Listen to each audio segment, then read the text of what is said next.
fandaharana solika fitaiza eto amin'ny radio Feon Mpitily FM 92 Vakinakaratra. Fandaharana solika fitaiza Iarahana amin'ny Pasteur Ndrantomahenina sy ireo pasteur mpiara-miasa rehetra. Fandaharana solika fitaiza hitaiza ny ara-panahinao, hanabe ny ara-panahinao ary hitari-dalana ho anao ho any an-danitra. Fandaharana solika fitaiza arahinao isaky ny talata sy zoma manomboka amin'ny 5 ora sasany ariva ary ny alahady amin'ny 9 ora maraina. Fandaharana solika fitaiza 034 14 659 11.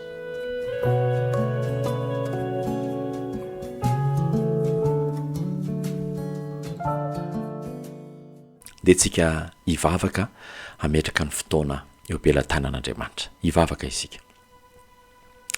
Raha eo magasitraka izay, faly izay, satria eo amin'ny fiainanay ianao. Tena tsy mendrika izay raha ny tsy fahatanteranay, raha ny fahotanay ny ditry ny fonay, kanefa dia mamindra fo ary avaozinao isan'andro izany eo aminay. Dia misaotra Jesosy, dia manokatra ny fonay izay androany, mitenena aminay araka ny fombanao. Alleluia, amen. Dia sika andray ny baibolitsika ary. Dia hosokafantsika ny Hebreo, bokin'ny Hebreo toko fa 9. Hebreo toko fa 9. Dia mivaky toy izao amin'ny anaran'i Jesosy. Koa aoka ilaozantsika ny ampidi-pianarana ny amin'ny Kristy, fa aoka androso amin'ny tanteraka isika, ka tsy hanao fanorenana indray, dia fibebahana afahana amin'ny asa maty sy finoana an'Andriamanitra, ary fampianarana ny amin'ny fisasana maro sy ny fametran-tanana ary ny fitsangana maty sy ny fitsarana mandrakizay. Ary zany no ataontsika raha velan'Andriamanitra, fa izay efa no azavaina indray mandeha, sady efa nanandrana ny fanomezana avy any an-danitra sy efa nandray ny fanahy masina, ary efa nanandrana ny teny tsara an'Andriamanitra sy ny hery ny fiainana ho avy, nefa ny emotra dia tsy azo avaozina indray ho amin'ny fibebahana, satria manombo ny zanak'Andriamanitra indray amin'ny azo fijaliana ka manao azy ho fahamenarana. Fa izay tany mifoka ny ranonorana milatsaka amin'ny matetika, ka maniry anana tsara ho an'ny olona iasana azy, dia mahazo fitahiana avy amin'Andriamanitra. Fa izay maniry tsilo sy songosongo kosa dia lavana sady akaiky ny ozona, ary ny hafarany dia ny odorana. Nefa ary malala, na dia miteny zany azy izahay, dia manantena zavatra tsara ny aminareo, dia izay momba ny famonjeny. Fa Andriamanitra tsy mba tsy marina hanadiny ny asanareo sy ny fitiavana izay naseho anareo voninahitry ny anarany, raha nanompo ny olona masina ianareo sady mbola manompo ihany. Hebreo toko fa 9. Dia tena hoe manafatrafatra, matomo misy ny afatrafatra dia mba tsy ho adino ny tanjona, mba tsy ho variana amin'ny zavatra hafa, mba handehanana amin'ilay lahara-pahamehan'Andriamanitra. Ary ny afatrafatra teto dia ny hoe aoka ilaozantsika ny ampidi-pianarana ny amin'ny Kristy, fa aoka androso amin'ny tanteraka isika ka tsy hanao fanorenana indray, dia fibebahana ahafahana amin'ny asa maty sy finonan'Andriamanitra. Fa inona tokoa moa ry havana ny zavatra mitranga? Ny zavatra mitranga anie dia izao hoe ny ao amin'ny Kristy dia tsy atreo amin'ny hoe nandray azy ho tompo sy mpamonjy manokana ny fiainantsika dia mijanona atreo. Tsy hoe nampandroso azy teo amin'ny fiainantsika dia mijanona atreo. Fa ny ao amin'i Jesosy dia tsy maintsy mandeha amin'izay lalana voasoratra izay aloha ateraka indray.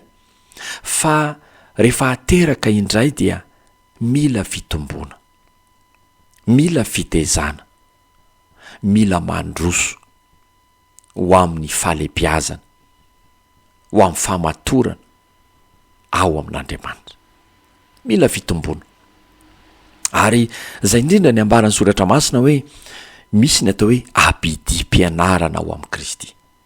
Zany abidi-pianarana zany raha oharina amin'ny zaza anie dia izao hoe mianatra abidi anie dia le zaza vao manomboka mianatra, vao manomboka manoratra. Fa rehefa tena miamitombo ara-dalàna dia izao ilaozan'ireny abidi-pianarana ireny fa efa mianatra zavatra hafa indray. Mila mitombo zany. Mila mitombo fa tsy mijanona amin'le abidi-pianarana ny amin'ny Kristy. Ary izay indrindra ny afatrafatra teto hoe mila ilaozana zany. Fa rehefa zaza ny tsika dia izao hoe mila zavatra mahafinaritra ny maso, mila zavatra tsapain'ny tanana mirentirenty,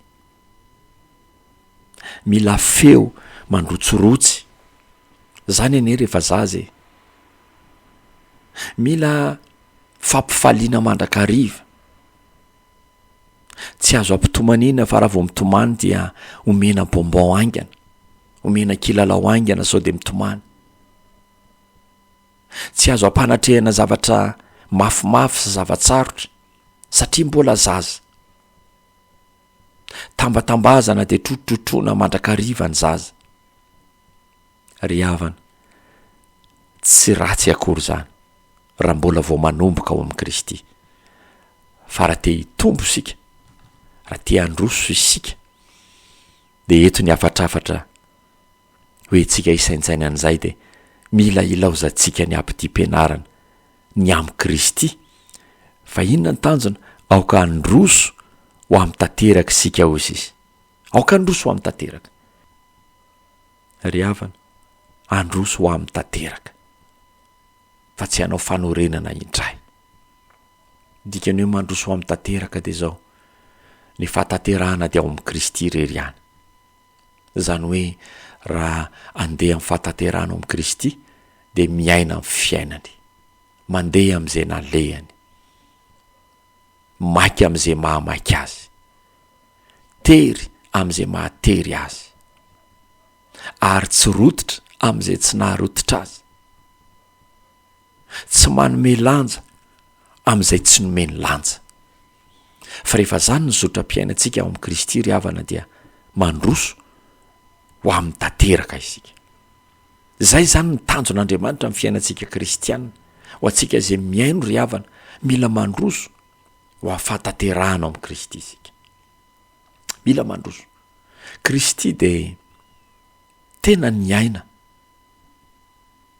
ara-panahy, ny hevitra zava-panahy.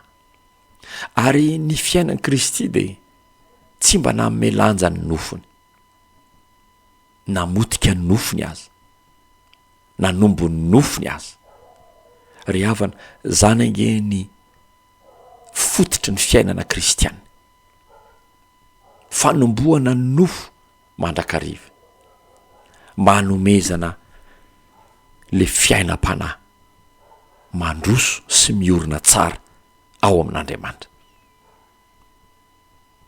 Be dia be ny asa maty zay ataontsika, ka hanorenantsika fanorenana.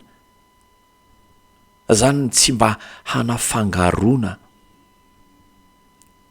ny filozofia n'izao tontolo izao, ny fahendrena izao tontolo izao, ny amin'ny fahendren'Andriamanitra. Satria rehefa hafangarontsika ireny ry havana dia lasa manao fanorenana hafa indray isika.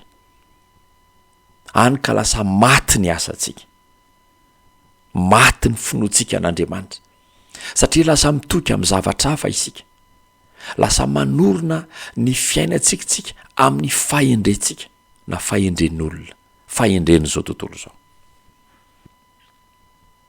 Fa ono voasoratra raha itoitsika hoe fa izay efa noazavaina indray mandeha ozy izy, sady efa nanandrana ny fanomezana avy any an-danitra sy efa nandray ny fanahy masina, ary efa nanandrana ny teny tsara an'Andriamanitra sy ny hery ny fiainana ho avy. Hitanao zany le fiarahana amin'Andriamanitra zany dia voalohany raha tena Jesosy ny raisina, raha tena Kristy marina, ary raha tena nateraka indray marina, dia fahazavana indray mandeha io. Tsisy nateraka indray hoe nateraka ao amin'ny Kristy foana izany, hoe androany dia raha pitso dia raha afaka pitso, fa indray mandeha, no azavaina indray mandeha, fifanenana indray mandeha, fanavaozana ny misy ary ny mila atao foana, fa ny fahaterahana indray mandeha dia indray mandeha. Fa izay efa noazavaina indray mandeha ozy izy, ry havana, io zany ny dingana voalohany, mila teraka indray. Tsy hoe miditra am-piangonana, tsy hoe manao asa, tsy hoe manana anaram-panimpona, fa hoe nateraka indray, efa nandray an' Jesosy ve. Ry havana, tsy tara ianao raha andray vao tena andray an' Jesosy, androany vo andray an' Jesosy, raiso ny fanapa-kevitra, fa zay ny dingana voalohany. Dao tsy hazakazaka any amin'ny asa aloha, fa manaiko ateraka indray eo aminy. Zany hoe mila mandao le natiorantsika mba miditra ao amin'le fahariana vaovao amin'i Jesosy, mila nateraka indray. Ndray andro nisy olona nanatona dia tena mitantara ny zava-bitany tao anatina fanompona anankiray, ary tena nanao izy, fa saingy izao tonga ny fanontaniana, ianao ve tena manana an' Jesosy eo anatrehan'izao fahasarotana atrehanao zao? Fa rehefa noazavaina dia tonga tamina teboka anankiray hoe tena tsy manana, tena tsy mbola nandray aho, nitezaina fotsiny afa tsy mbola nandray an' Jesosy, tsy mbola nateraka indray aho. Ry havana, tsy asa ny tokony hamaky atsika, tsy endrika ivelany, fa Jesosy ao anaty, ateraka indray. Androany ry havana, hanampy anao zay, hivavaka zay any amparany, ho anao zay tena mila famonjena. Matsapa ny heloka, matsapa ny fahotana, ka miaika an'izany, handray anao Jesosy, hanadio anao Jesosy, tena hoe hanavao ny fiainanao Jesosy, hanomenao fiainam-baovao Andriamanitra. Fa zay ny dingana voalohany, zay ny dingana voalohany. Fa eto dia tena ambarany, raha efa nandray an'izay ozy izy, nanandrana ny fanomezana avy any an-danitra, zany hoe io lanitra io zany tena manome antsika ny fitahim-panahy rehetra io rehefa mandray an' Jesosy tsika. Hitanao, rehefa mandray an' Jesosy dia miaraka amin'ny fandraisana an' Jesosy ny zavatra rehetra, ary ny fanomezana amin'ny fandraisana an' Jesosy dia le fanomezana avy any an-danitra. Rehefa mandray an' Jesosy tsika, zany hoe azavaina indray mandeha miala ao anaty aizana, dia hoy ny voasoratra ny 14 dia mandray ny fanahy masina ihany koa.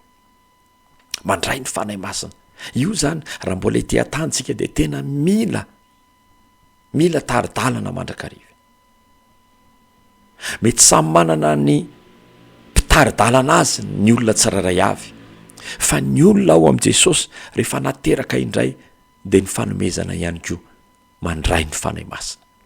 Io no mitaridalana, io no manolo-tsaina, io no mampahery, io no mampitraka, io no mibitsika, io no manavao antsika ao amin'Andriamanitra isan'andro. Tena mila ny fanahy masina tsika, mila ny fanahy masintsika. Hitanao ny fandraisana an' Jesosy, fanekena leo ateraka indray de mandeha ho azy ny fanahy masina, fanomezana maimaim-paona zany. Satria rehefa teraka neny zaza mazava ho azy mila mpitaiza izy, mila mbola tantanana izy. Tahaka zany tsisy hafa ny fandraisana an' Jesosy ary fanekena ho ateraka indray, mila ny fanahy masintsika, mila ny fanahy masintsika.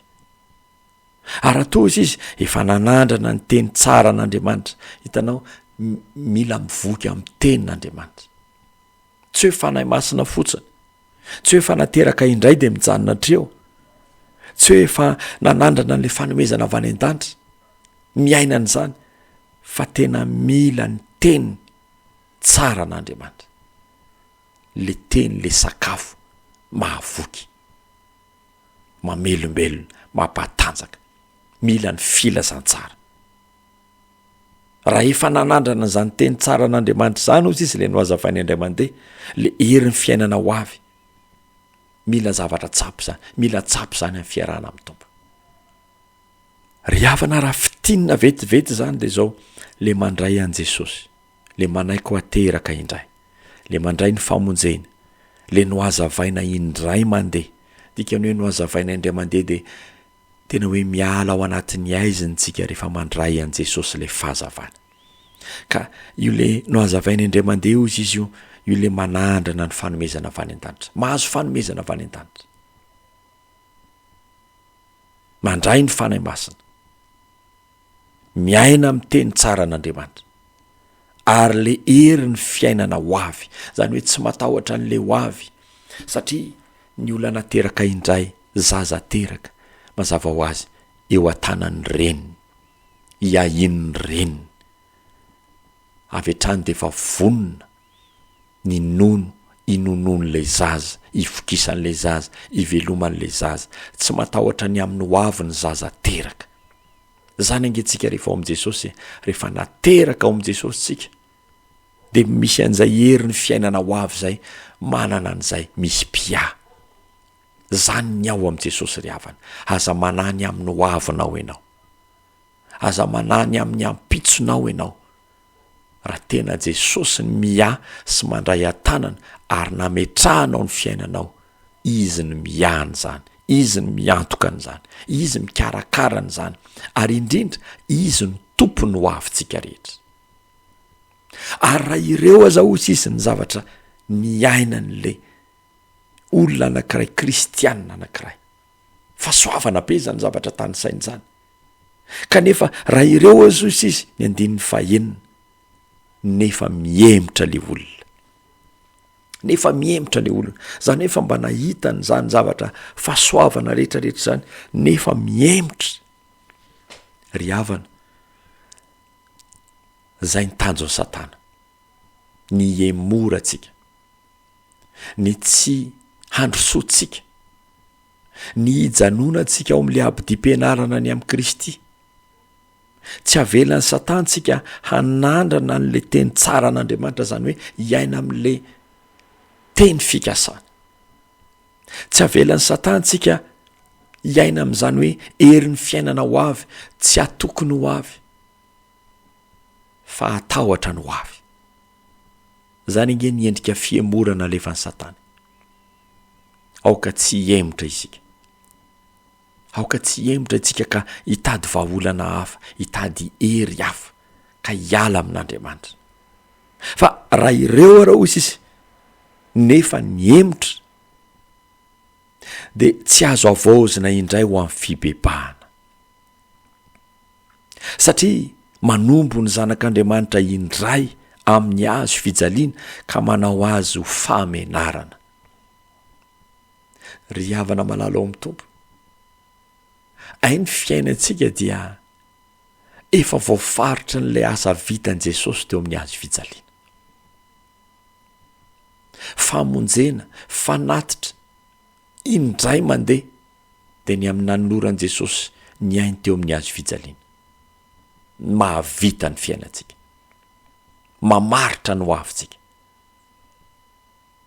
Ary tokony irere atsika. Ny apôstôly Paoly dia nilazan'izany manao hoe raha tsy maintsy irere aho izy dia irereny amin'ny fahalemeko, ny amin'ny hazo fijaliana zany.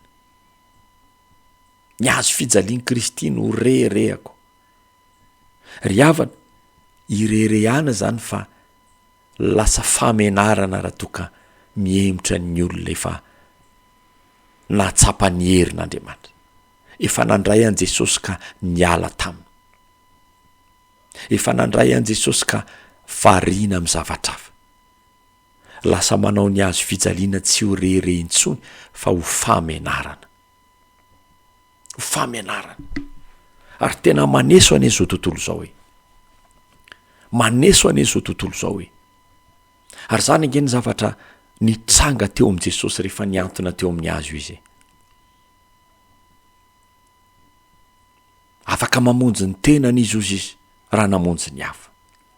No esoesonane Jesosy teo anatrehan'izany hazo fijaliana zany. Ry havana, lasa famenarana te laza aminao aho. Efa vitan' Jesosy ny amintsika rehetra. Efa vitan' Jesosy andao hiaina an'izany, andao hino an'izany, andao hifaly. Fa resy le fahavalo teo amin'ny hazo fijaliana. Resy. Raha itotsika amin'ity Hebreo toko 9:7 ity dia hono voasoratra hoe fa izay tany mifoka ny ranonorana milatsaka amin'ny matetika ka maniry anana tsara ho an'ny olona iasana azy dia mahazo fitahiana avy amin'Andriamanitra. Eto zany miresaka hoe tany anankiray izay misy anana maniry eo, ary misy olona miasa ho amin'izany tany zany, ary misy mpampiasa io olona io. Fa zao anefany io tany io izy raha toka mifoka ranonorana milatsaka amin'ny matetika dia zao tena misy vokatra maniry tsara, ary le vokatra dia tena hoe ho an'le olona iasana azy, ho an'le olona iasana azy, dia mahazo fitahiana avy amin'Andriamanitra ho izy. Endriky ny fiainantsika ao amin'Andriamanitra zany. Fa ny fitahian'Andriamanitra zany dia mazava ho azy tonga eo amin'ny olona zay manome vokatra ho an'Andriamanitra. Manome vokatra ho an'Andriamanitra. Ry havana, azadiny fa iandrasan'Andriamanitra vokatra angentsika. Iandrasan'Andriamanitra vokatra tsika. Tsika tsy hoe kristiana fotsiny fa iandrasan'Andriamanitra vokatra tsika. Misy asa zany ampandreketiny atsika, iandrasany vokatra. Omeny vola ianao iandrasany vokatra ho azy, manisy ny heverana ny amin'ny asany ve zany. Nomeny tanjaka sy fahasalamana ianao, manisy ny heverana ny asany ve zany, manisy ny laniana hanaovana ny asany ve zany. Nomeny arena, nomeny vola makarena, manisy ny heverana ny asany ve zany arena zany. Nomeny talenta, manisy ny heverana ny asany ve zany. Ry havana, andrasan'Andriamanitra vokatra tsika. Nomeny fahalalana, manisy nampiasaina ho fampandrosoana ny fanjakana ve zany. Ry havana, ny fitahian'Andriamanitra dia tonga eo amin'ny olona izay mitondra vokatra ho an'Andriamanitra.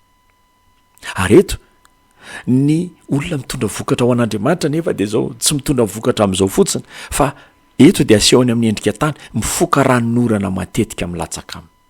Zany hoe tena tsara fifandraisana. Voky zava-panahy foana.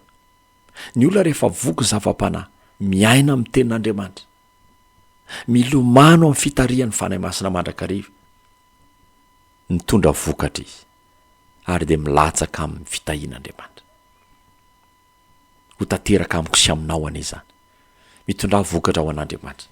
Ary ny fahafahantsika mitondra vokatra ho an'Andriamanitra dia zao miaina amin'ny teniny, tia ny teniny, makatoa ny teniny, mihevitra zava-panahy, mamafy amin'ny zava-panahy.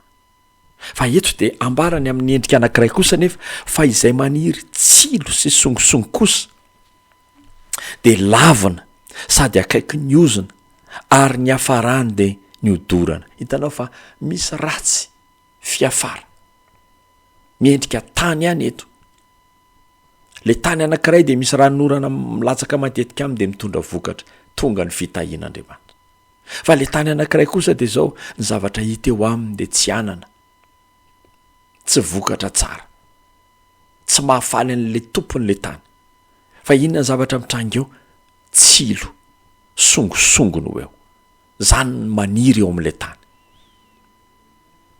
Ary rehefa tsilo songosongono maniry eo dia lasa misy fandavana, ary manakaiky ny ozana, ary ny fefaran'izany dia hodorana, ry havana. Ny fotsika le tany ambara eto. Le fotsika le tany ambara eto. Ny fotsika zany tena tokony ho tany lona ka ny rinin'ny tenin'Andriamanitra. Ny fotsika zany tokony ho lavina raha toka mitady ho tsilo sy songosongo no aniry eo. Tsilo zany ange ry havana dia zao hoe fo maditry, fo feno avonavony, fo miziriziry. Songosongo zany ane ry havana tena ratsy, fo feno frerehana, vizaozaony, fetsaram-belatsy. Aoka tsy aniry an'izany ny fotsika. Betsaka ny latsaka ao anatin'izany. Fa manakaiky ny ozony, lavana, ary ny hafarany dia hodorana. Miainga avy ao amin'ny fo zany ny zavatra rehetra. Avelao Andriamanitra hanamboatra ny fotsika. Avelao Andriamanitra hanavaony ao anatin'ny fotsika. Ndao atolontsika an'Andriamanitra ny fotsika araka ny ambarany, anakatolory any fonao. Avelao Andriamanitra mafy ny ranonorana milatsaka matetika aminy. Ndao ho tezaina ny fotsika mba ho tia tenin'Andriamanitra, ho tia zavatra tsara, mihevitra zavatra tsara, miaina zavatra tsara. Ka misy fiatraikany be dehibe zany amin'ny tahian'Andriamanitra antsika. Dia raintsika ny tompony amin'ny fiarahantsika androany. Ho azy rery ny voninahitra dia hivavaka isika. Mankasitraka foana izay Jesosy ny amin'ny teny ahidinao fa mamperitreritra anay, mampandiny tena anay, mampijery anay fitaratra hoe aiza ho aiza moa zahay. Ary androany Jesosy mivavaka ho an'ny olona tsirairay. Raha misy tsy manana anao mihitsy, fa tena lavitra anao ny fiainany, mila famonjena izy, midira ho ampony. Aoka handroso ianao eo amin'ny fiainany, hitondra fahazavana, hamarana ny aizina rehetra eo aminy. Raiso izy Jesosy, raiso ny fibebahany, raiso ny fiverenany. Diovy izy eo anatrehany fahotany rehetra, ary aoka olom-baovao aminao izy. Jesosy tsy te